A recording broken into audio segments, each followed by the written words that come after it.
आपको बताएं कि आम इंतखाबात 2024 आज उम्मीदवारों के कागजात नामजदगी की जांच पड़ताल का आखिरी दिन है। मुल्क भर से कौमी और सूबाई असम्बलियों के लिए 26,626 कागजात नामजदगी जमा कराए गए हैं। रिटर्निंग अफसरान ने बेशतर उम्मीदवारों के कागजात की जांच पड़ताल मुकम्मल भी कर ली है। मजीद तफसीलात जानते हैं बोल न्यूज़ के नुमाइंदे फाहद चौधरी से। जी फाहद।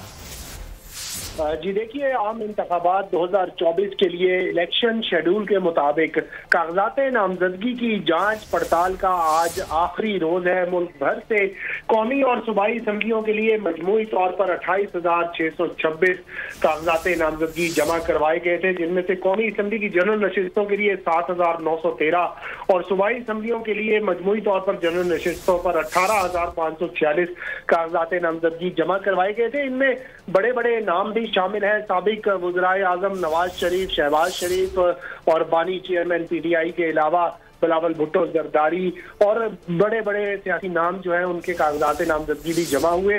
कई नामों पर एतराज़ात भी आयद किए गए कुछ हलकों में, उन पर भी आज रिटर्निंग अफसरान अपने फैसलों से आगाह करेंगे और इब्तदाई फहरिस्त जो है उम्मीदवारों की वो भी आवेजा की जाएगी। इसके बाद एक शेड्यूल के मुताबिक वक्त होगा उम्मीदवारों के पास अपीलें दायर करने का रिटर्निंग अफसरान के फैसलों के खिलाफ, जो कि 10 जनवरी तक होगा, और आखिरी डेट होगी कागजात नामजदगी वापस लेने की 12 जनवरी, जिसके बाद। बहुत शुक्रिया आपका तफसीलात के लिए फाहद।